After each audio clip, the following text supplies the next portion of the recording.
Chapter 1. The Omen of the Storm. The moonlight wrapped the treetops in a silver veil as Leandra, cloaked in a dark mantle, stealthily moved along the narrow path between the ancient oaks. The forest breathed differently at night. The leaves whispered ancient secrets, and the wind carried the sweet scent of damp earth and ripe berries. She knew she was taking a risk. Elven princesses were not allowed to leave the royal palace, let alone venture into human lands. But something invisible, like the call of fate, urged her forward. She reached a small settlement at the foot of the mountains. The dim light of lanterns flickered on the cobblestone streets, casting long shadows. The air smelled of smoke, freshly baked bread, and a sharp sense of unease. Leandra pulled her hood deeper, trying to blend in among the travelers and merchants. But not even a minute passed before the sensation of danger ran down her spine like a cold touch. "Lost, lady?" came a low voice. Leandra spun around quickly. Before her stood a man in a dark cloak, his features sharp, his eyes piercing gold, like the flicker of flames in the night mist. His posture was unusual, as if he was always ready to leap or fight. "I'm just a traveler," she answered quietly. He squinted, catching something in her voice. "This isn't a place for travelers, especially those who don't smell like humans." Leandra held her breath. The man tilted his head, as if inhaling her presence, then whispered aloud, "Elf." She turned to run, but before she could take more than a few steps, rough hands grabbed her wrists. She spun around, ready to fight, but saw that it wasn't him who had caught her, but two burly bandits. "Pretty girl," one of them sneered, running his fingers along the edge of her hood. Leandra clenched her fists, but didn't have time to respond. A dark shadow flashed before her eyes, and the next moment, one of the attackers was thrown aside like a rag doll. The second, unable to react in time, found himself trapped in the iron grip of the mysterious man. His eyes glowed in the darkness, and his lips twisted into a feral grin. "You should run while you still can." His voice became low, almost a growl. The bandits retreated, leaving Leandra alone with her savior. She stared at him with wide eyes. "Who are you?" "Kale," he replied, brushing his hand along the sleeve of his cloak as if shaking off dust. "And if you value your life, you'd better forget you ever met me." But Leandra knew. Forgetting him was not meant to be. Chapter 2. The Curse of the Werewolf. The night still hung over the world when Leandra and Kale left the settlement. The wind seemed colder, and an air of unease lingered. Leandra walked alongside the stranger, feeling each of his steps echoing within her soul. "You shouldn't have intervened," she finally said, breaking the silence. Kale smirked, but there was a flicker of concern in his gaze. "And you shouldn't have left the safety of your forest, princess." Leandra stopped sharply. "You know who I am?" He nodded without looking away.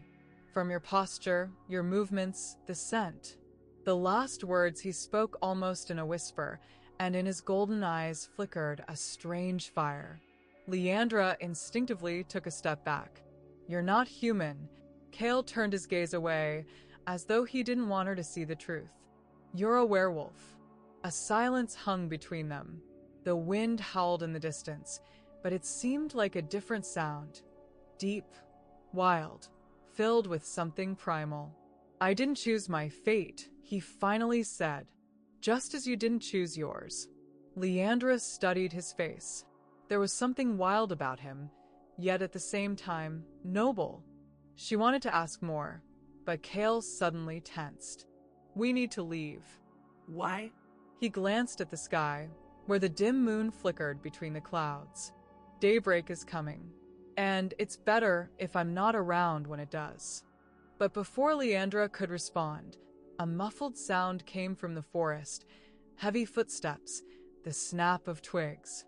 "They've found us," Kale whispered, and at that moment, hunters emerged from the shadows. Chapter 3. The Council of Elders. The hunters emerged from the darkness like ghosts, their armor shimmering in the moonlight and their silver blades gleaming in their hands. Leandra froze, her heart beating faster. She knew who they were. The Order of the Silver Claw, a group dedicated to the eradication of werewolves and other creatures of the dark. Cale gritted his teeth, his body tensing, ready for a fight. "Run," he said quietly. Leandra didn't move. "I won't leave you. Then we both die." It was too late. The hunters lunged forward. Cale moved like lightning. He knocked the sword from the nearest opponent, grabbed another by the throat, and threw him aside. Two more attacked at once, but he dodged, and then he changed. Leandra saw his muscles tense, bones cracking, his skin paling before it was covered in thick dark fur. His eyes flared with a yellow glow, and his claws gleamed in the moonlight. He growled, and the sound shook the air, causing the hunters to falter. She had never seen him like this before. Cale, in his beast form, moved swiftly and fiercely. The silver blades left smoking wounds on his body, but he continued to fight, knocking enemies down, ripping their weapons to shreds. One of the hunters, seizing the moment, aimed a crossbow directly at Cale's heart. Leandra screamed, thrusting her hand forward, and the world exploded. A stream of bright light shot from her fingertips, striking the hunter in the chest. He screamed, flying backward, and his crossbow went flying. Cale turned to her. "You?" But Leandra didn't let him finish. "Let's go." She grabbed his wrist and pulled him, and they disappeared into the forest. Leandra and Cale hid deep in the forest. They only stopped when the trees closed in around them, forming a thick wall that shielded them from prying eyes. Cale was breathing heavily, his wounds slowly healing, but the marks from the silver still remained on his skin. "You're a witch," he muttered.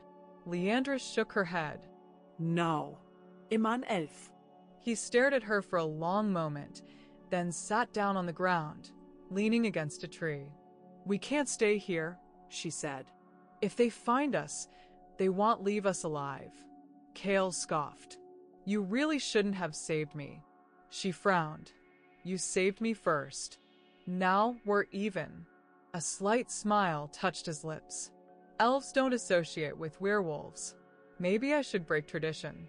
He looked at her thoughtfully, but said nothing. "I need to go back to the Moon Forest," Leandra said. "The Council of Elders is waiting for me." Cale raised an eyebrow. "And what will you tell them? That you met a werewolf?" She sighed. "No." "They'll tell them the world has changed, and that a storm is coming." The Moon Forest greeted her with silence. The tall trees, whose branches stretched toward the sky, seemed like guardians of ancient secrets. Here, amidst magical groves and shimmering rivers, the elves lived. Their city, bathed in the soft light of magic, stretched along a vast waterfall, reflecting thousands of twinkling lights. But as soon as Leandra crossed the kingdom's borders, she was met by warriors. "Princess," one of them bowed, "the Council of Elders awaits you." She made her way to the council hall. The council consisted of 12 elders, each having lived for centuries. At the center stood her father, the king, Eldarian, tall, with silver hair and eyes that shone like stars. "Leandra," his voice was soft but stern, "where have you been?" She drew in a deep breath. "In the lands of men." A heavy silence filled the hall. "Do you realize how dangerous that is?" One of the elders growled. Leandra lifted her chin proudly. "I learned that the army of darkness is gathering again. We can't stand by." Her father looked at her intently. "This is not your war." She clenched her fists. "If we don't fight, soon there will be no forests, no kingdoms left." One of the elders frowned. "You met someone there, didn't you?" Leandra gritted her teeth, but remained silent. "Who is he?" "It doesn't matter." But her father understood, without words. You've become involved with someone you shouldn't have. She tightened her fingers. He's not a monster. He's cursed. Her heart ached painfully. You're wrong. The king stepped closer, his gaze turning cold. You will marry Faran. It's decided. Leandra felt the icy fingers of fear tighten around her heart. Faran, the handsome elven prince, a skilled warrior, but a stranger to her. She looked at her father, searching for even a hint of doubt in his eyes. But his face was as firm as stone.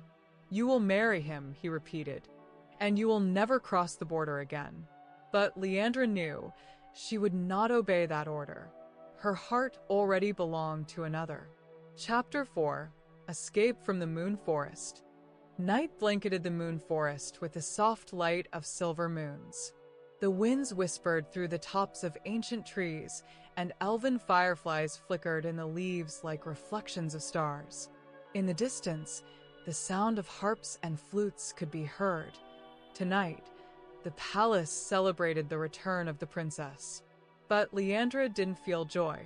She stood on the balcony of her chambers, looking down at the tall oak growing beneath the branches, its thick limbs stretching toward the palace. This was her chance, perhaps her last. I want marry Faran, she whispered to herself. Her father's words echoed in her mind. You will never cross the border again. But he was wrong. Leandra took only what was necessary, a dagger with a handle adorned with moonstone, an enchanted cloak to conceal her presence, and a small bundle of provisions. Then, she slipped into the shadows and began to descend. Her heart pounded in her chest like the drum of war. She didn't know if Cale was waiting for her. Perhaps he had already left, but she had to try.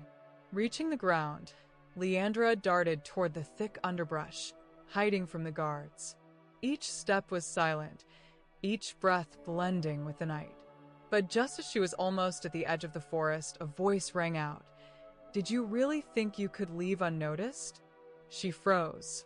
Before her, leaning on a sword, stood Faran. Did father order you to watch over me? Leandra tightened her grip on the dagger's hilt. Faran smirked. Do you really think I'm that pathetic? He took a step closer. I know why you're here. Leandra remained silent. You're looking for him. The werewolf. She tensed. Faran sighed. You're a princess, Leandra. You must follow your destiny. And what if my destiny isn't here? He looked at her long and carefully. Then go. She blinked in surprise. What? Faran stepped aside, opening a path for her. Go. While you still can. She didn't argue. Thank you. And she dashed into the darkness, leaving behind the kingdom that was no longer her home. The forest greeted her with coldness and silence. She ran until she felt weakness in her legs. When she finally stopped, a dark canyon lay before her, the boundary of the elven lands. On the other side, in the shadow of the trees, stood Cale. He was waiting for her. She didn't know how or why, but he was there. You're late, he said as she crossed the bridge. You knew I'd come, she replied. Cale smiled, but his gaze was serious. Now neither of us has a way back. Then we'll go forward. She didn't know what awaited them ahead, but she knew one thing, that they would walk this path together. Chapter 5: The Blade and the Oath. The night over the wildlands was deep and cold. The massive moon hung above the horizon, casting a silvery light over the rocky plains, where, among the ruined ancient columns, a small fire burned. The flames crackled, casting long shadows on the dark figures gathered around it. Leandra and Cale, having traveled a long way from the borders of the moonlit forest, stumbled upon this camp, unaware of who its occupants might be. But as they approached, a deep, rough voice called out, "Speak, wolf brother, what brings you here?" Cale stopped, slightly shifting his shoulder forward to protect Leandra. "We're just passing through," he replied calmly. The figures by the fire stirred, and soon a short warrior stepped forward, clad in heavy chain mail. His thick red beard reached almost to his waist, and a massive axe, clearly forged by skilled hands, hung from his back. "You don't just pass by us," the dwarf grinned. "I'm Borgrim, son of Torgal." "And who might you be, wolf brother?" Kale sized him up. "Kale of the Shadow Clan." The dwarf narrowed his eyes, then spat to the side. "I've heard of you. They say you're strong. They say you're loyal if you swear an oath." Kale didn't respond, waiting for the dwarf to continue. "We could use a fighter. We're looking for a certain item, but the path won't be easy. You and your companion look like you know how to wield a weapon." "What item?" Leandra asked cautiously. Borgrim's grin grew wider. "The lost blade of Asgaldr." Leandra frowned. "Asgaldr, that name sounds familiar." "Of course it does," the dwarf snorted. "It was the sword of the great king of dwarves. Its power is bound to our race. Lost in battle with the black dragon Vorgrimmar. If that sword falls into the wrong hands..." "What hands are you referring to?" Kale interrupted. The dwarves exchanged glances, and one of them, an elderly dwarf with silver streaks in his beard, spoke in a low voice. "They say Vorgrimmar has awakened." A tense silence fell. Leandra felt a chill run through her bones. She had heard legends of Vorgrimmar, the ancient dragon who once instilled fear across the world. If he had truly awakened, it meant that darkness was rising again. "So, you want to steal the sword from a dragon?" Kale asked, frowning. "No, Borgrim mirket." "We want to kill the dragon." Leandra couldn't believe her ears. "Are you insane?" "Insane or not, if we don't stop him now, no one else will." Kale remained silent. Fire sparked in his eyes. He knew it was reckless. He knew it was almost suicidal. But he also knew that if he wanted to protect Leandra from the pursuit of her people, he would need more than just hiding. "Fine," he said. "I'm in." Leandra turned sharply toward him. "Kale." He looked at her, and in his gaze, she saw determination. "This is the path I choose." She knew she couldn't stop him. "Then I'm going with you." The dwarves nodded approvingly. "Excellent." Borgrim slapped his knee. "We leave at dawn." Kale and Leandra exchanged a glance. They knew their path, now, led into the heart of danger. But they also knew they couldn't turn back. Chapter 6. The Shadow over Dawn. The dawn slowly raised its face over the horizon, bathing the world in a bloody orange light. Leandra stood at the edge of a cliff, watching the mesmerizing sight. Emotions swirled inside her like never before. She didn't want to leave the moonlit forest, but a fire burned in her heart that she couldn't extinguish. Leandra's gaze was fixed on Kale, who stood next to Borgrim, discussing their next steps. He had not wavered in his resolve to join the dangerous expedition. It was inevitable. Leandra knew she couldn't let him go alone, if only because her heart already belonged to him. "Are you ready?" A voice called from behind her. She turned around. Borgrim stood nearby, his face calm, but his eyes burned with resolve. "Don't doubt me," Leandra replied. "I'm with you." They passed through a narrow pass in the rocks, deeper into the uncharted parts of the world, where the wild nature knew no rest. The stones were covered with moss, and the trees lining the path grew darker and more twisted. Leandra felt uneasy, as if the magic emanating from these places was trying to penetrate her soul and take control. "We're not alone," Kale said, stopping and looking around. Leandra froze. The wind suddenly stopped, and an invisible threat hung in the air. "Dark hunters," Borgrim added. "They've been following us from the beginning." At that moment, a shadow slipped from behind a tree. Then another, and another. Dark figures hid among the leaves, blending with the shadows like smoke. "They won't leave us alone," Kale said, his eyes glowing yellow. "It's time to act." In that instant, Leandra felt the dark force crawling into her soul, as if the very magic of the world had turned threatening. She placed her hand on her sword, feeling its hilt resonate with an echo in her fingers. There had been no other moment in her life when her powers had been so urgently called upon. Sensing her unease, Cale approached her and whispered, "You can stop them, Leandra. You're strong." But Leandra couldn't forget what drove her inside. The Dark Hunters weren't just pursuers. They were part of the evil that had been following her from the beginning. She had to learn to control her power, or the dark magic would consume her. "It's time," she said, and her hand rose, creating a protective barrier around them. And then the darkness in the forest opened like a monstrous maw.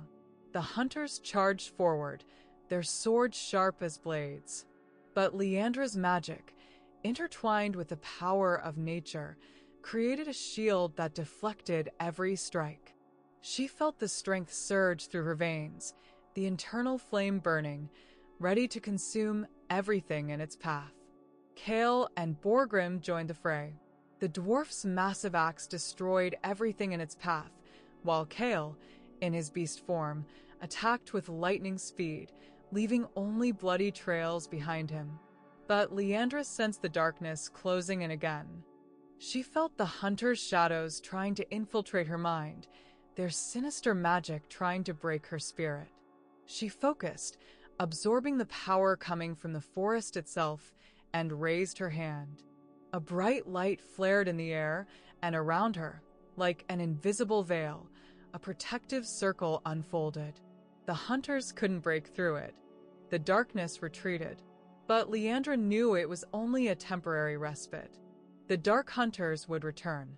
"We must continue," she said, as the strength drained from her. Cale nodded. "How far to their lair?" "An hour or two," Borgrim replied, surveying the battlefield. "We need to move. No time to waste." Leandra felt her body weaken from the magic expended, but she couldn't afford to show weakness. She was part of this mission now, and she couldn't turn back. The time had come. As they pressed forward, Leandra couldn't shake the feeling that the darkness still pursued them. But she knew one thing. Now they were not alone. Cale, Borgrim, and their entire party were ready to stand until the end. And despite all the fears tormenting her soul, she felt that perhaps this was her moment. The moment when she could choose her own path. Chapter 7. The Dragon's Whisper. The world was cloaked in darkness, as it always is before a storm. The once noisy forest had become eerily silent, as if in fear of what was about to happen. The ominous feeling of impending chaos lingered with Leandra and Cale, even though they were determined to press forward. Time, like a blade's edge, seemed to slip away from them, but they knew that time did not stand still for everyone, and that something greater than they could imagine lay beyond the horizon. They moved deeper into the mountain valleys, where the air was cold and damp, and where, according to legends, the last of the living dragons hid. The legends they had once listened to as children now seemed like little more than hazy memories. But with each step, they drew closer to the unknown. And there they stood, before a majestic ravine, deep within which lay a dark cave, frozen like an ancient wound in the world's body. At the entrance to the cave were the remnants of old bones and weapons left behind by those who had attempted to enter before them. "This place," Leandra whispered, a slight tremor in her voice. "The dragons hid here." Cale nodded silently. He, too, felt that they were not here by chance. This cave hid not just mysterious forces, but terror. "We must be ready for anything," Borgrim added, adjusting his axe. "Dragons don't often reveal their true faces."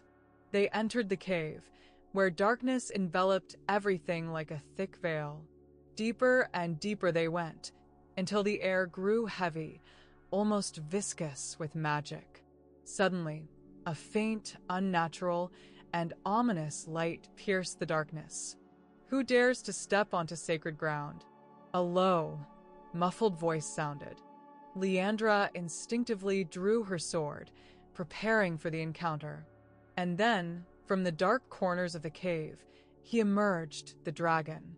Enormous, as black as the night itself, his eyes burned like embers, and his scales were cracked with the wear of time. But the most terrifying thing about him was that his presence was not just ominous, it was ancient, like the very magic of the world. "Are you alive?" Kale asked, feeling his heart race faster. "Are you real?" The dragon approached, his breath like heat. "I am the remains of the past. I am the dark whisper in the night. But what you see before you is not my body. My body was destroyed long ago. I am the only part of what remains," the dragon said, his words echoing like the sound of wind in the desert. "You did not come here by accident. You came to learn of the awakening of great evil." Leandra took a step forward, her heart filled with unease. "What evil? Why is it awakening?" The dragon slowly spread his wings, and his voice became soft and calm, but every word carried the magic of ancient times. This evil was hidden deep within the world, at the very heart of the void. It cannot be stopped by ordinary means. And everything you know about magic and time is now at risk. The awakening of this evil is the beginning of the end. Those who rise will be as powerful as the darkness itself. You cannot defeat this evil, but you can delay its return. Leandra felt a chill creep down her spine. She tried to focus, but the dragon's words felt like a knife to her heart. "How can we delay its return?" Kale asked, his fists clenched in tension. "Your task is to find what it seeks and destroy it. But I warn you, it will cost you everything. Every attempt to stop it will demand sacrifice." Kale looked at Leandra, and fear was visible in his eyes. Not for himself, but for her. The dragon spoke his final words. "You will not escape your fate. The time has come. The flames of war already burn in the hearts of those who fight for this land. But in the end, when all have fallen, one of you will have to make the greatest sacrifice." As if these words hung in the air, bringing with them the bitterness of prophecy, Leandra couldn't understand what to do next. They knew they had to find and destroy something without even knowing what it was, but fear and unease, like a shadow, loomed over them. And though the dragon disappeared into the mist, his words echoed in their souls. The shadow of war already hung over the world, and neither of them was ready for what was to come. Chapter 8. The Battle at the Pass. Dark clouds gathered on the horizon, and the cold wind from the north brought with it the scent of a storm. The noisy forest had long since been left behind, and now the heroes moved along a narrow mountain trail, where each step could be their last. The weather grew increasingly ominous, as if nature itself predicted doom. Suddenly, the path opened up, and before them appeared the pass, a wide stretch of land surrounded by cliffs and rocks. "We're close," Borgrim said, looking around. "There will be no shelter here." Kale felt his instincts tighten, anticipating an attack. The wind suddenly stopped, and everything around them became eerily silent. Leandra approached him, her eyes gleaming in the dim light. "Do you feel something?" she asked softly. Kale nodded, his eyes filled with alertness. "Hunters. They're close. I can feel them." At that moment, a distinct noise came from the edge of the pass. Dark figures emerged from behind the rocks, like shadows brought to life. The hunters. There were more of them than last time, and each step sounded like a death sentence. Kale and Leandra simultaneously drew their swords, preparing to face the dark threat. "We don't give up," Kale said, his voice full of resolve. "Stay close," Leandra replied, her eyes burning with magic. They stood shoulder to shoulder, ready to fight to the last. The battle began instantly. The hunters, with their dark blades and magic, attacked with fury, as if they were a storm of destruction sweeping everything in their path. But Leandra and Cale were strong, their powers combining to form an invisible net that surrounded each enemy, trying to halt their advance. Cale fought like a beast, his movements swift and deadly accurate, while Leandra, with her magic, struck powerful blows, causing the ground beneath the hunter's feet to crack. But at one point, amid the barrage of attacks, Leandra felt her strength begin to wane. She had noticed how one of the hunters had sneaked up behind her, and only the sound of her sword piercing his chest made her look back. Cale noticed her fatigue and, without hesitation, rushed to her, blocking the blow aimed at her. He shoved the enemy back, colliding with him shoulder first. "Are you okay?" he asked, his breath heavy, his eyes filled with concern. Leandra, inspecting him, nodded, but her face showed painful exhaustion. "I'm fine, just it's too much." Cale didn't reply. He just tightened his grip on her hand and drew her toward him. "I won't let you get hurt, Leandra. You mean everything to me." His quiet words, full of tension and worry, washed over her like a warm wave. She looked at his face and felt her heart stop. In his eyes, there was not just a desire to win. There was something more, a truth that could no longer stay hidden. At that moment, time seemed to cease to exist. The entire battle, all the threats of the world, all the dangers lurking around them, vanished. There was only that gaze, those words, and that moment when their hearts were ready to open to each other. Leandra, feeling her strength returning with every movement of his, quietly replied, "Cale, I also." He didn't let her finish the sentence. Slowly but resolutely, he leaned in, pressing his lips to hers. In that kiss, everything was poured in, all the worry, all the love, all the longing and pain. And though the world around them continued to crumble, they could no longer hide what was between them. Their kiss was searing, like a flame where both souls burned. There was no room for doubt. It was filled with everything they had endured, everything they had experienced in battles and struggles, and finally, a confession that could no longer be hidden. When their lips finally parted, they both stood, gazing into each other's eyes. "I don't want to lose you," Cale said quietly, his voice sounding more vulnerable than ever. "You won't lose me," Leandra replied, gripping his hand tightly. "I'll be with you until the end." But the battle was still raging. The shadows around them began to thicken again, and Leandra, feeling a surge of power, once again gripped her sword tightly. "We will win, Cale. We won't back down." With that decision, they became one again, ready to fight for their love and the future they deserved. Chapter 9: Cursed Lands. The darkness that reigned around them was impenetrable. The group moved across land that had not been made for humans. Every step was accompanied by a strange sensation, as if the very earth disapproved of their presence. The Cursed Lands, as the elders called them, were a forgotten corner of the world where once stood the great city of necromancers, Tarashur. It was said that its inhabitants, masters of dark magic, once yearned for immortality, but in their quest for power, they brought upon themselves a terrible curse that turned them into shadows of the past.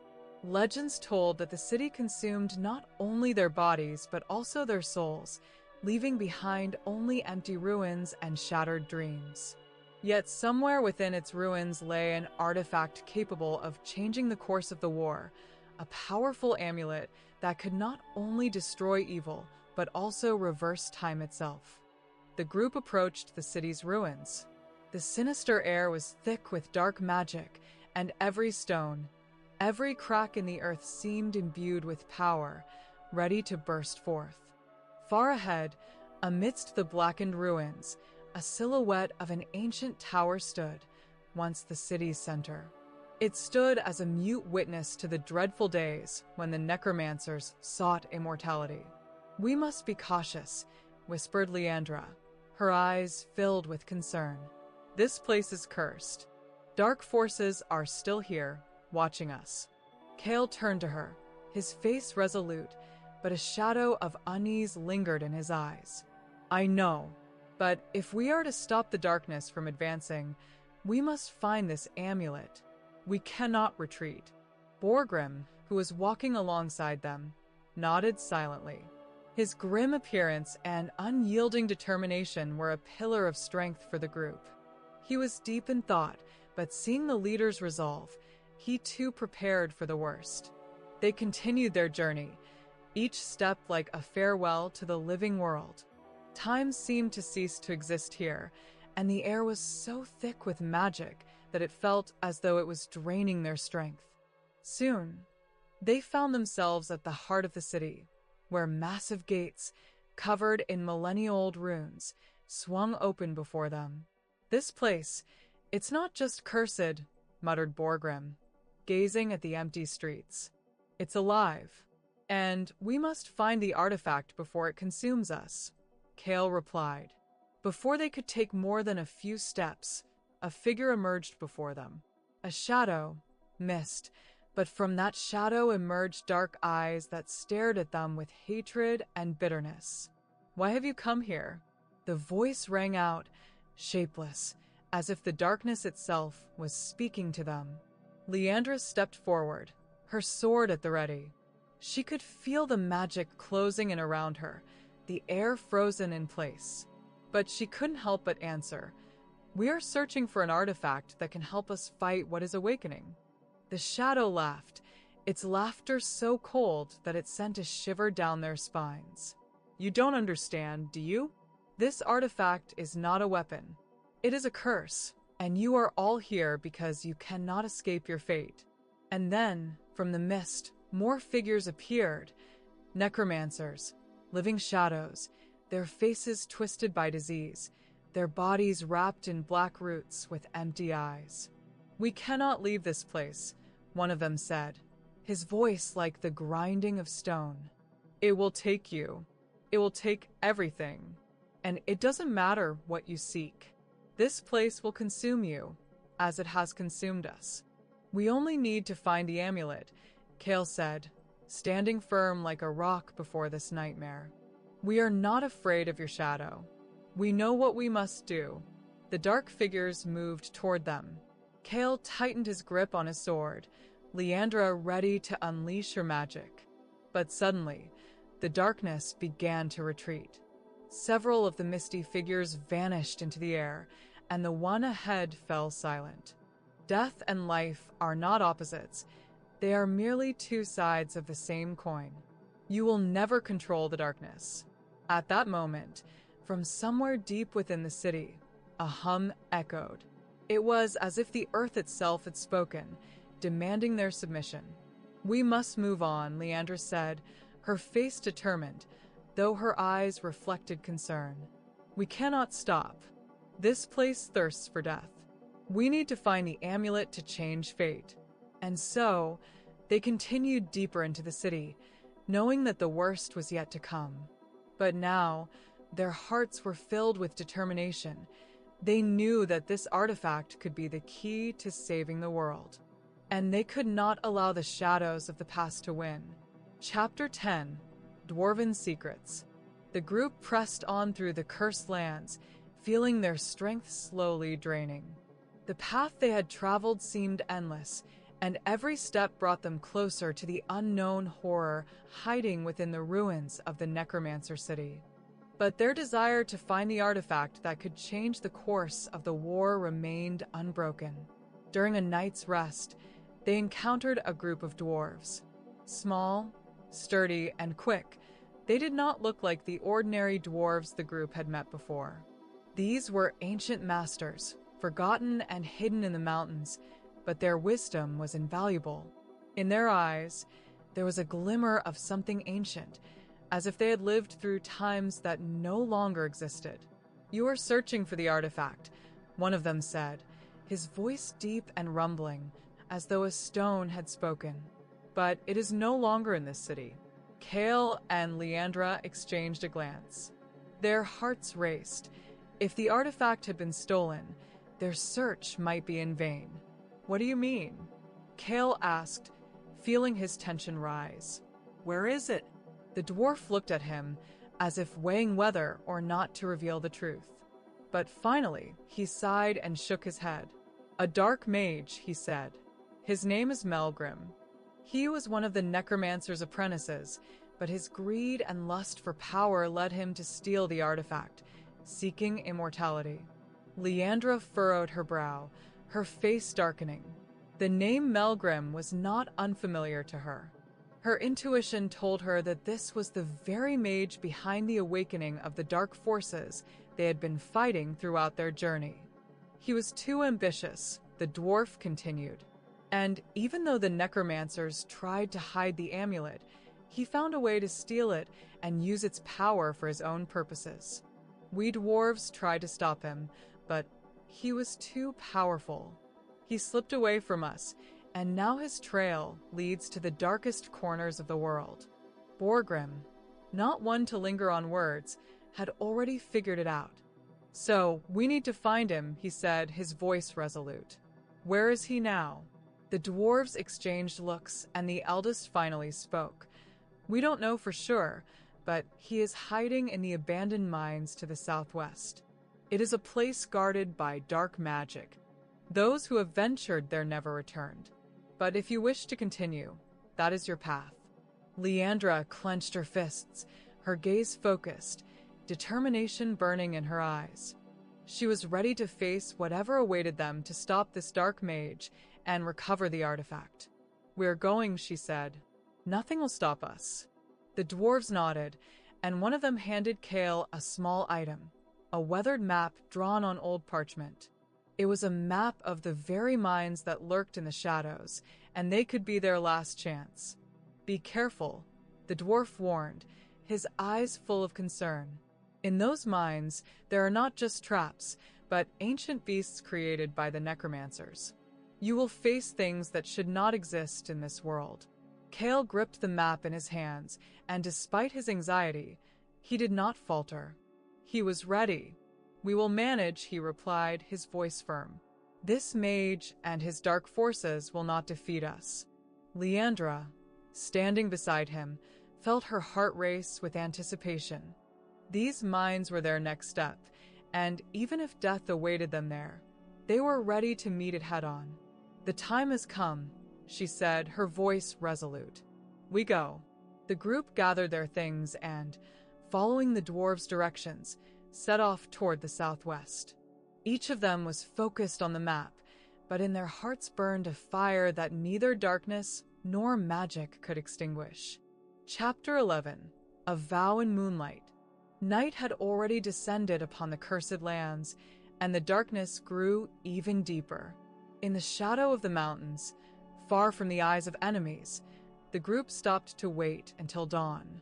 The wind was cold, yet unusually fresh, as though it carried with it the promise of something new. Leandra could feel her heart pounding in her chest, and the thought of the artifact they needed to find wouldn't leave her. Yet, among all her thoughts and concerns, there was one that troubled her, one she could no longer keep hidden. As the darkness swallowed their camp, and everyone prepared for the next day, Cale and Leandra, as if drawn by an invisible force, met at the edge of the forest, where moonlight broke through the branches of trees, casting silver shadows on the ground. Did you feel it? Cale asked softly, his voice sounding like the shadow of the night itself. Leandra looked at him, her face illuminated by the soft moonlight. Every word they spoke seemed important, as if it were the last. Yes, she replied. We fight not only for peace, but for what matters to us. Cale stepped closer, his gaze growing more serious, filled with emotions he no longer wished to hide. Leandra, we've been through so much. You helped me realize that even in the dark, there is light. I can't hide this anymore. She didn't respond, only tilted her head slightly. Her heart echoed with his words, and something ancient and warm awakened inside her. Leandra felt her soul reach out to him, as if their fates had been intertwined long before their meeting. Cale continued, his voice deep but gentle. I can't imagine my life without you. You are the light in my world, in this darkness, in these battles. I am ready to follow you anywhere. Leandra, losing control over her feelings, stepped closer, their eyes meeting. She could no longer hold herself back. What she had hidden for so long burned in her heart. Cale, I too. I feel the same. We are bound not only by this fight, but by the fact that we are together. I swear to be with you until our duty is fulfilled. You are my only hope. He smiled faintly, his face glowing in the moonlight, and in that light, his eyes seemed even more alive. Cale extended his hand, gently taking hers. Leandra, I swear I will protect you, no matter how hard it gets. I swear I will be with you until the end. She felt his words touch her heart, as the magic of their mutual promises enveloped them. In that moment, amidst the night forest and the ancient trees, they created their own reality, one where there was no place for fear or doubt. We fight not only for peace, but for us, Leandra whispered, her breath calm, but her words full of meaning. You are not alone, Cale. I will always be with you. They stood there, as if the entire world disappeared around them, leaving only the two of them, their hearts, their fates. Leandra felt her strength grow as she and Cale became one, their vows merging like two rivers flowing into the ocean. Cale lifted her hand to his heart, as if sealing their oath, and his lips barely brushed her skin as he whispered, I will be with you always.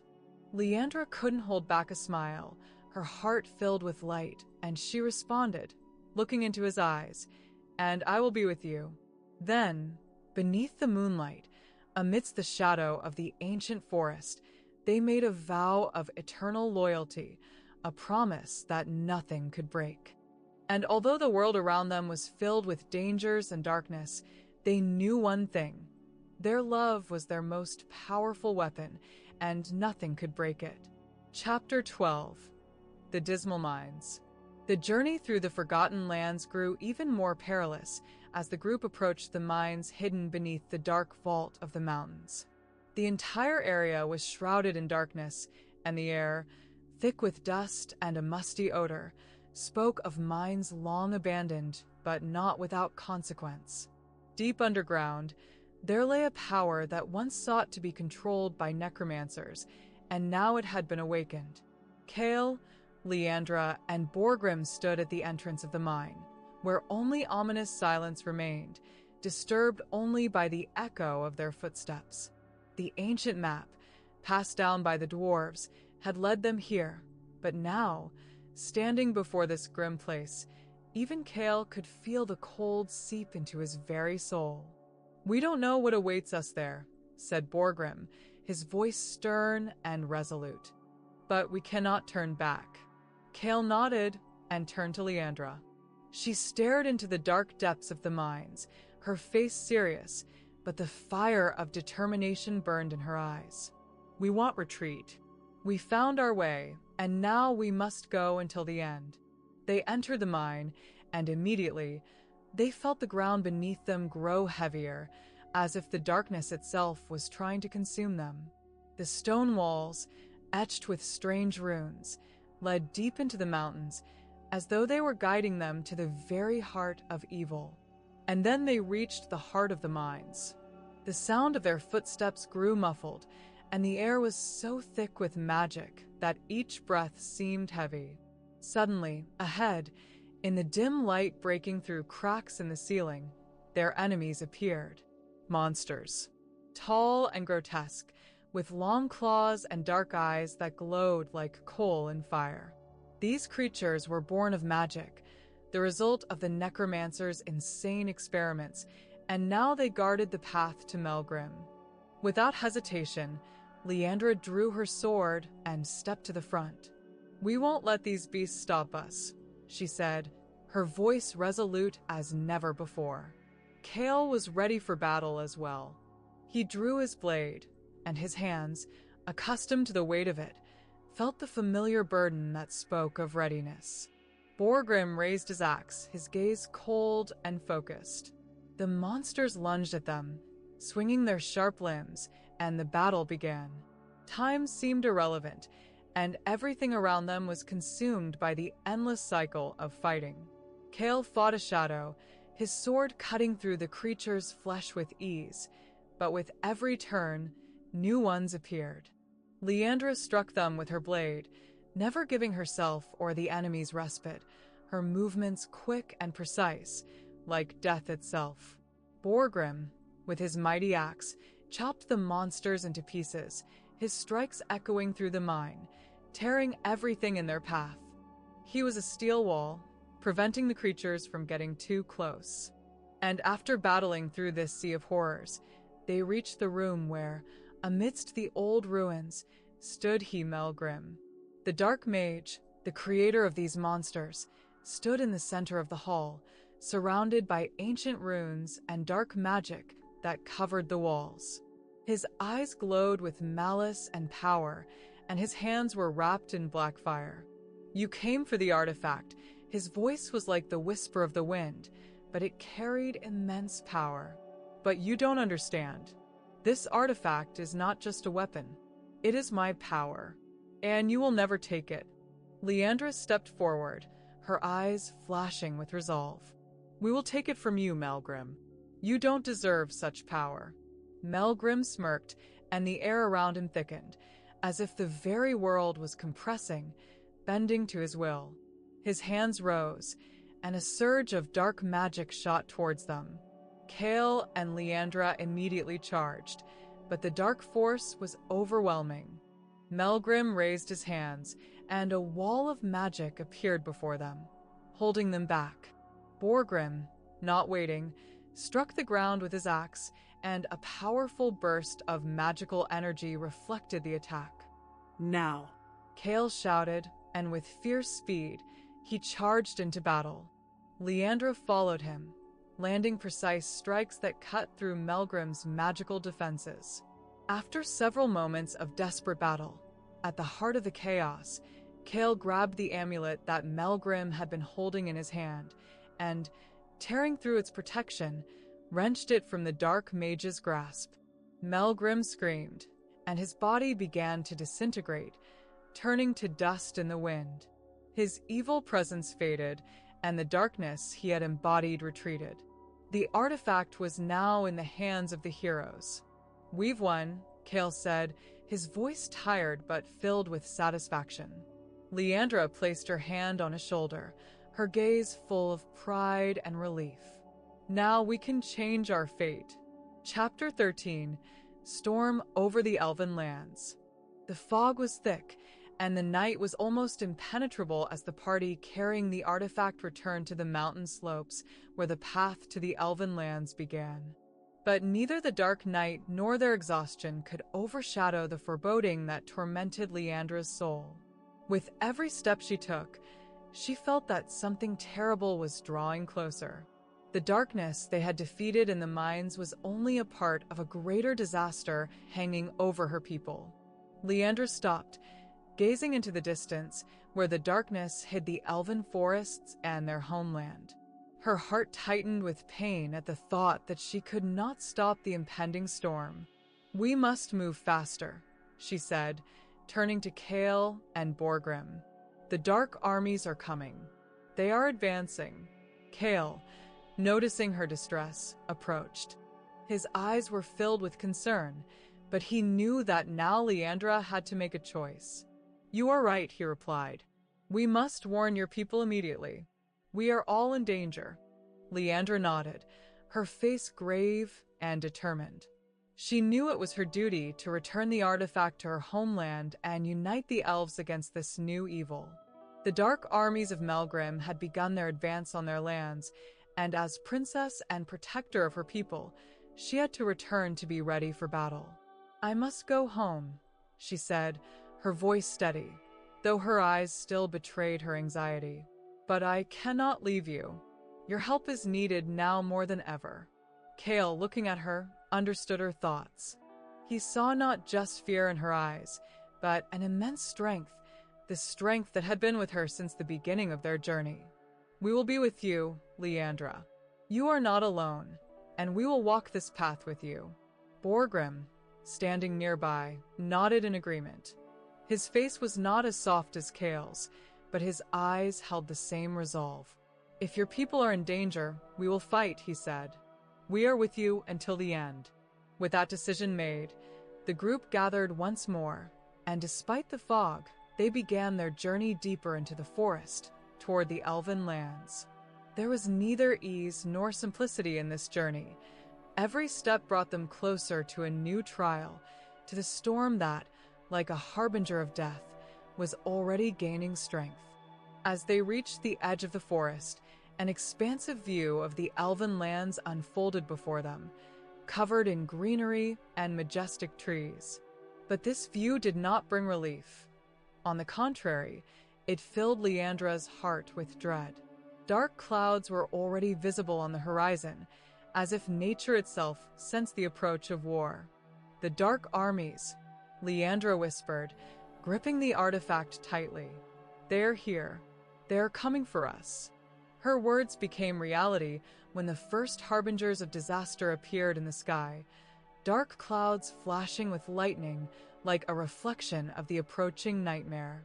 In the distance, they could hear battle cries, loud and full of fear, a sign that the darkness they had defeated was returning in an even more terrifying form. Leandra stepped forward, her face filled with determination, but also pain. She knew that her people now needed her help, and she was ready to give everything to protect them. "We must go to the capital," she said, her voice firm. "I must warn my kin." Kale, seeing how her shoulders tensed, placed his hand on her shoulder. His voice was soft but confident. "We will be with you, Leandra. We won't leave you, no matter what happens." And so, having covered the last few meters, they entered the elven lands, but immediately felt the shadow of war descending upon this world. Lands that had once been green and full of life were now losing their magical aura, and the sky above them was covered by a terrifying dark shadow. Leandra gasped when she saw the destruction caused by the dark armies. Elven settlements were burning, and on the horizon, the silhouettes of dark creatures could be seen marching across these lands. "We must warn everyone," Leandra said, her face pale, but her eyes shining with determination. "This is not the end.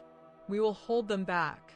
But no matter how much she wanted to believe it, the storm approaching her land seemed merciless and destructive. The dark armies were already here, and they were not going to stop. Chapter 14, Betrayal Amongst the Ones We Trust. Through the smoke and ash enveloping the elven lands, Leandra's heart burned once more with the desire to protect her people. But she could not ignore the fact that she had not returned alone. Behind her, Kale and Borgrim followed, each carrying their own burden. And though their alliance was strong, Leandra could feel the tension slowly rising in their hearts. As soon as they entered the capital of the Elven Kingdom, where the party had been heading, Leandra sensed that something was wrong. There was a strange smell of betrayal in the air. What had once been a calm and majestic capital of her people was now filled with anxiety and unrest. Leandra felt her heart tighten with uncertainty. When they crossed the main gates, they were greeted, as expected, by Prince Faran, the king's only son, endowed with magic and strength befitting his title. But Leandra noticed that there was something in his eyes that had not been there before, something cold and tense. Faran approached them with a grim expression on his face, his gait firm and confident as always. However, his gaze held a mix of malice and condemnation. "Leandra," he began, his voice low and dark. "We need to talk." Leandra, slightly startled, looked at him. "What do you want to talk about, Faran? We are in danger. Your people are at risk." But the prince didn't answer immediately. He glanced over at Kale, who stood a little to the side, watching carefully, and Borgrim, who seemed to be anticipating some sort of trouble. Then his gaze returned to Leandra. "This is not about the war," he said, his voice full of doubt. "It's about you. And about him." He pointed at Cale. Leandra froze. A chill ran through her chest. Had he found out? "You're talking about Cale?" she asked quietly, trying to maintain her composure. "What are you talking about, Faran? This is none of your business." Faran smirked, his eyes sparkling like cold stars. "You think I didn't notice? You think I don't understand what's going on? You're hiding it from everyone, Leandra. But I know everything. I saw how you look at him, how you can't take your eyes off him. You are betraying your people, your duty." Leandra felt a shiver run down her spine. His words struck like a sword, right through her heart. But she couldn't let herself weaken. She looked at Faran with determination. "You don't understand, Faran," she replied. "This is not betrayal. This is what I feel. I know how it looks, but I can't change what's in my heart. Cale and I fought side by side. We survived so much together, and I cannot ignore what is between us." Faran suddenly raised his hand as if to say something, but words failed him. His face twisted with fury. "You know this is dangerous. You are risking everything, Leandra.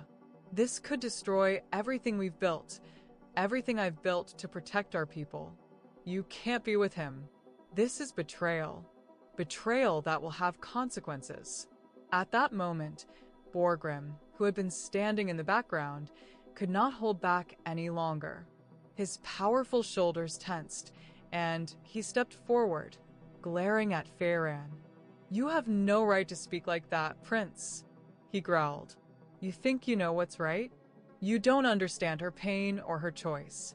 You are too caught up in your own pride and ambitions to see the true worth of what we're doing.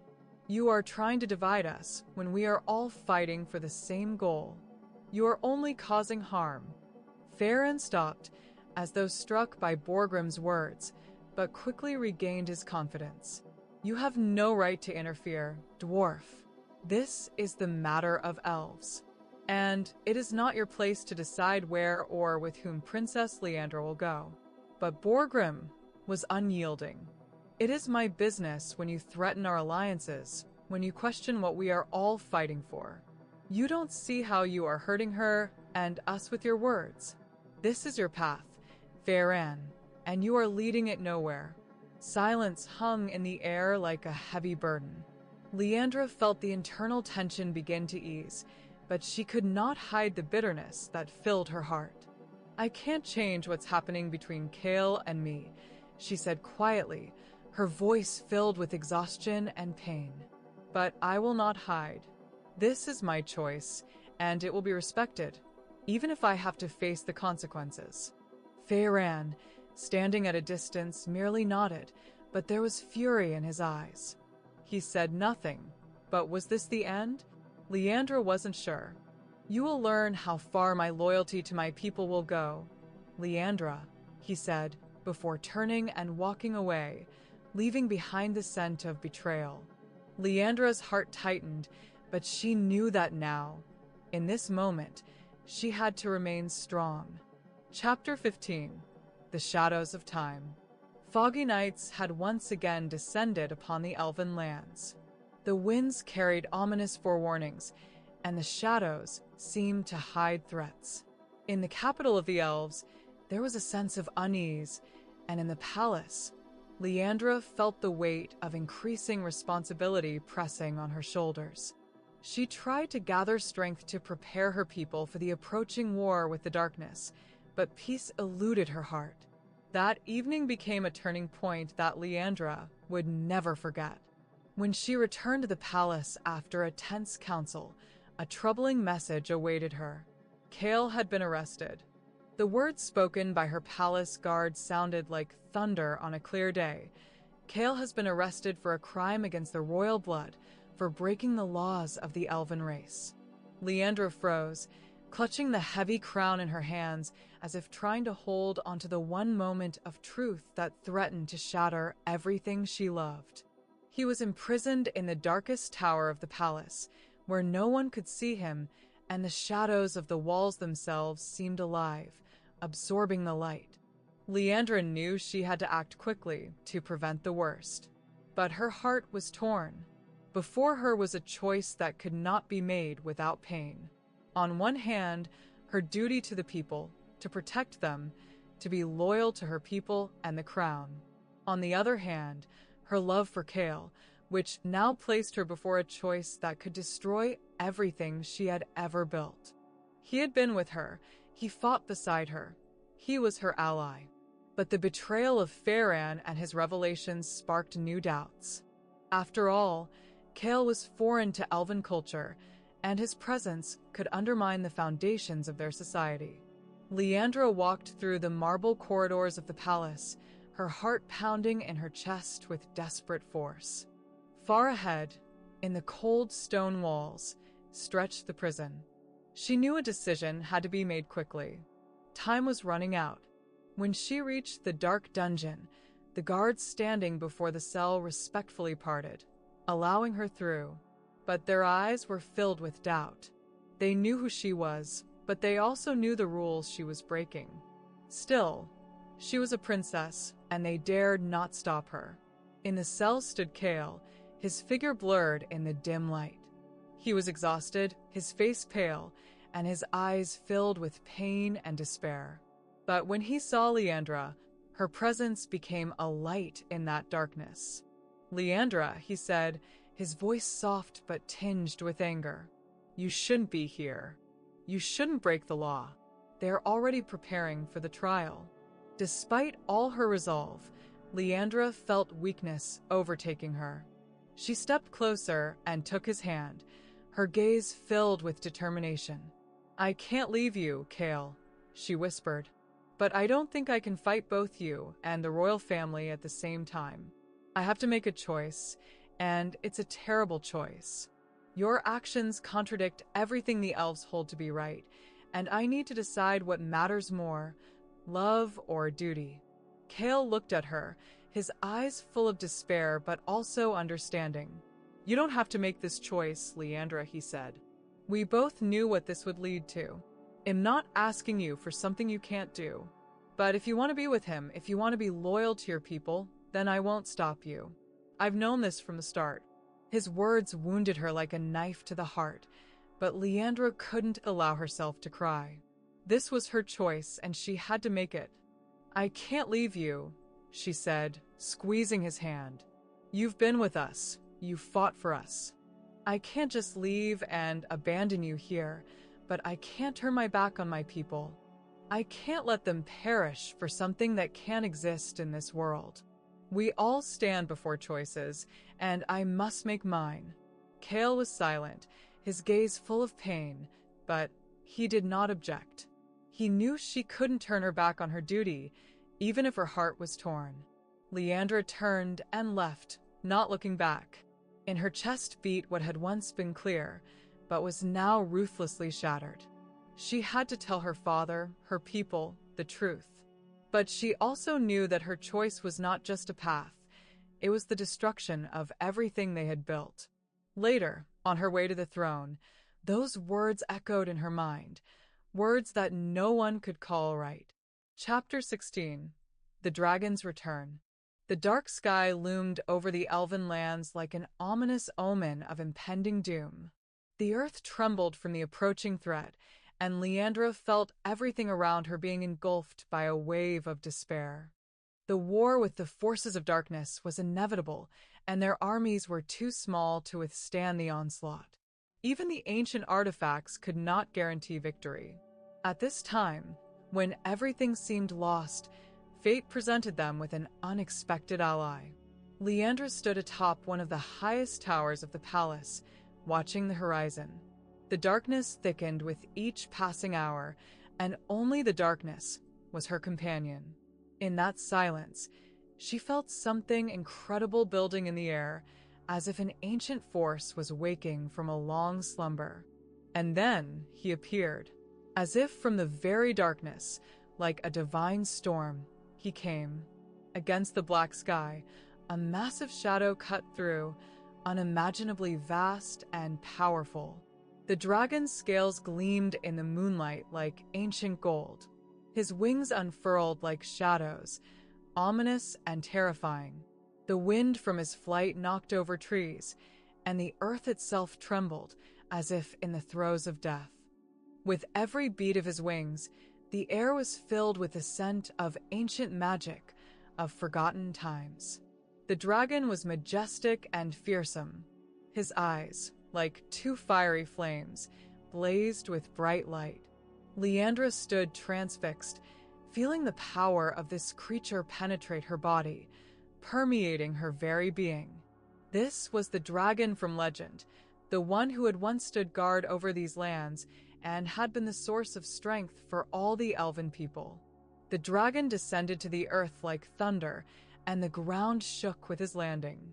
In his eyes reflected not only fire, but the long shadow of centuries past. He looked at Leandra, and his voice sounded like the rumble of thunder. "You, elven princess," his words were heavy as the night itself.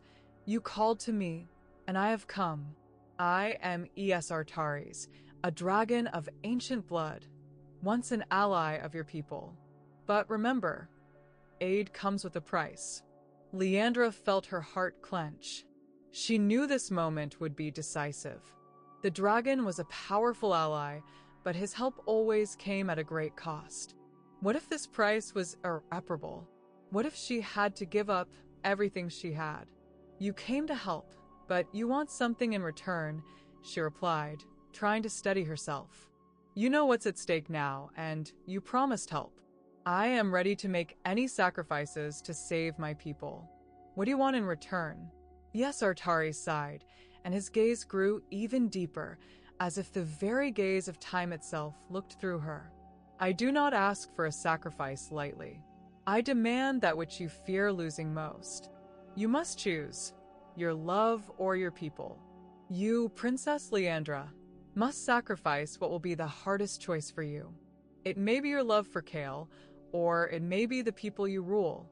The essence is that you must give your soul to save them." The words of the dragon sounded like a curse, and Leandra felt her breath catch.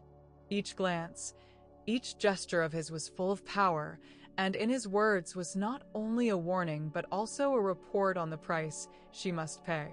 Kale, her love, or her people. It was what she feared to even think about. She could not imagine that giving up one of these things would mean losing her soul forever. But if the dragon was right, if they would all perish, if there was no salvation, "I cannot choose, yes, Artaris," she whispered, her voice barely audible. "You ask the impossible." The dragon seemed to understand her pain. He lowered his head, and in his gaze flickered something almost human, though he was a creature of ancient myths. "You can avoid this sacrifice," he said, "if you sacrifice not your life, but your freedom. Become the guardian of this world, and you will save it, but you will be forever bound to these lands. This will be your punishment, your duty, and your freedom."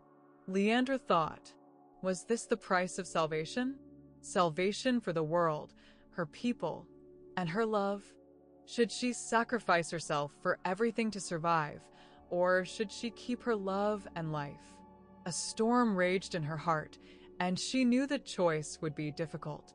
But she also knew one thing: if this was the only way to save them, she would be ready for any decision. "I accept your offer," she said, bitterness in her voice. "If it saves everyone, I will sacrifice myself. But this will be my decision, and no one will judge me for it." The dragon nodded, his eyes filled with understanding. He extended his mighty paw and placed it on her shoulder. From his touch, Leandra felt the magic flowing into her soul. "You are strong, Leandra," Artaris said, "and you will need this strength. You have chosen your path." Then, in the night, Leandra made her choice. She gave part of her soul, but in exchange for the salvation of the world, her love, and her people. Chapter 17, Fire and Blood. Everything that had happened before now seemed like a mere shadow compared to what was beginning. The elven lands were being consumed by fire and blood, and the moment had come when nothing could bring everything back. The enemies, the forces of darkness, attacked with unprecedented fury. The black armies of fanatics, necromancers, and monsters tore apart the defensive walls. Leandra stood on the battlefield, her heart pounding in her chest, but she couldn't tear her gaze away from those who fought beside her. And yet, in her heart, there was only one question: what would become of her people if this battle were lost? How would the future look if their victory was but a fleeting flash, overshadowed by fear and loss? Cale stood beside her, in full battle gear. But today, it wasn't his sword that mattered. It was his strength, a power hidden from the world. Those who didn't know his secret didn't understand that Cale was more than just a werewolf. He was the link between humanity and monstrosity, between the earthly and the supernatural. The battle raged on, and every strike, every move, became crucial. Leandra fought with desperate strength, but her gaze remained fixed on Cale.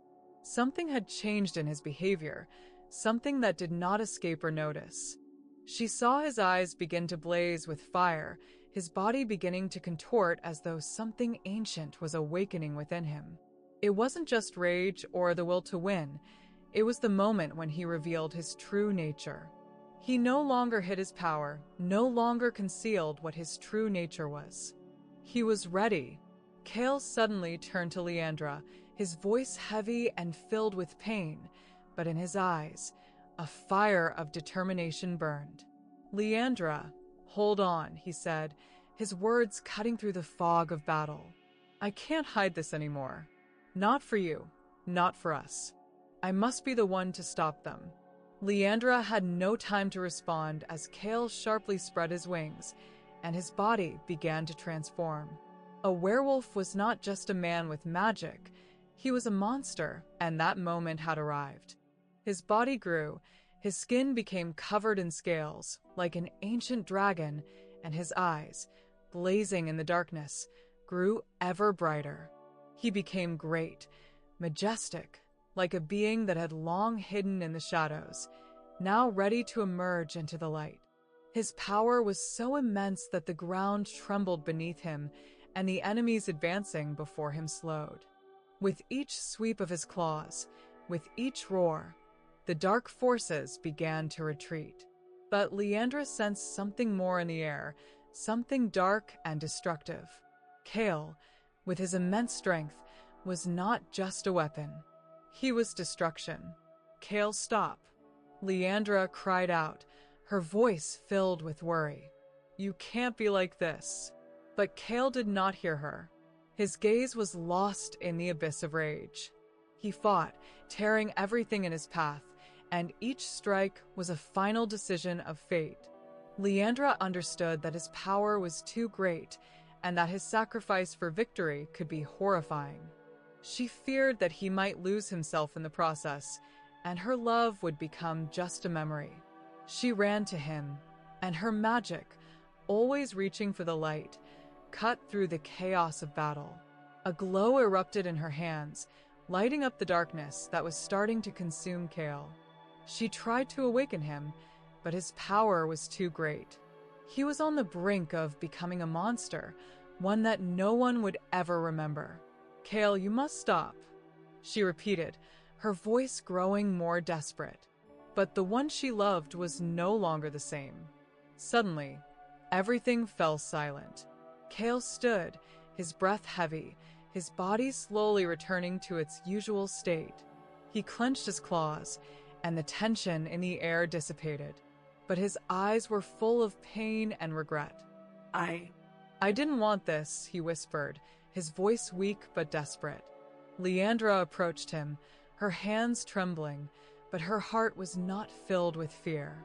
She embraced him, despite all the power he had just displayed.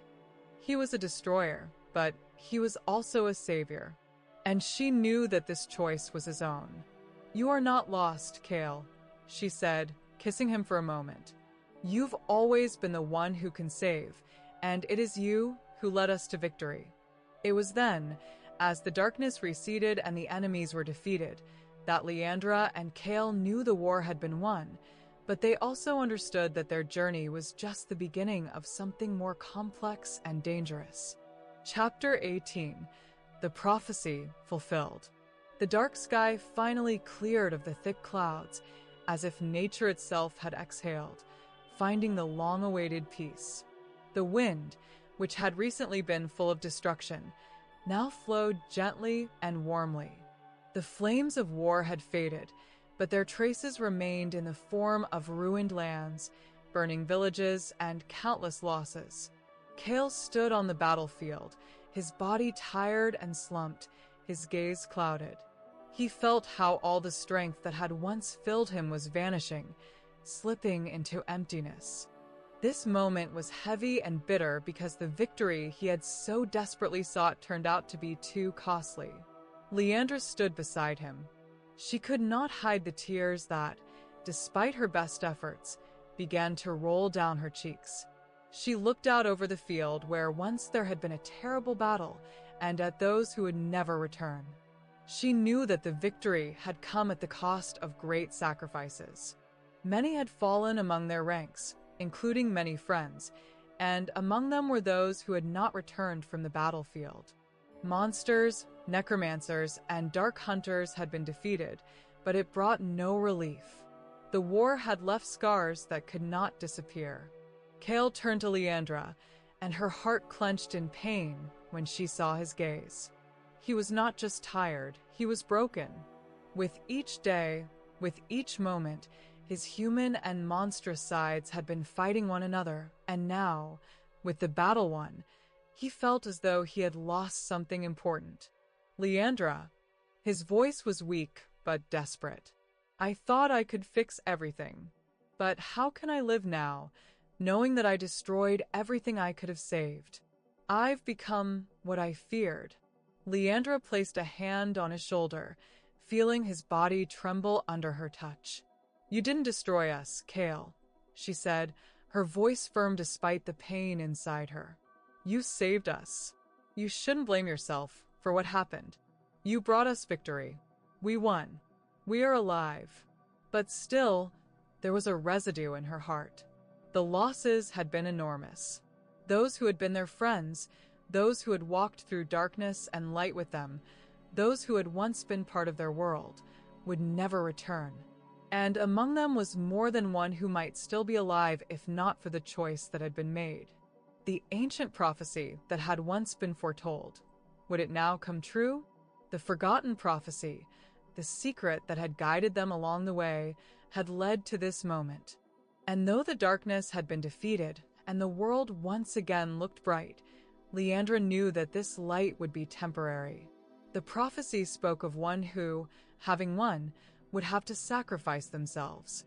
And she knew that this wasn't just a prophecy. It was reality. One soul in their union had to depart for the other to find peace. But even so, she couldn't shake the thought that perhaps Chaol was the one who would pay this price. He was too strong, too powerful to go through all of this without consequences. But she couldn't come to terms with the fact that his sacrifice had become inevitable. "Leandra," Chaol said, his voice filled with despair, "I can't bear this weight any longer. I know the prophecy is true. I have to go."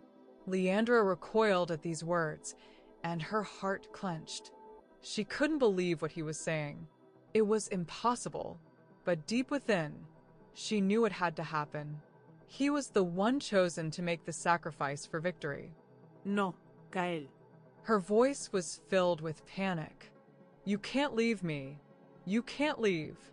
Chaol embraced her, feeling her body tremble. He knew this was the last moment they could be together, the last moment they were alive. But he couldn't avoid his fate. "This is what must be, Leandra. I was chosen for this. You will be strong. You will rule. You will stand with those who remain. As for me, I must go."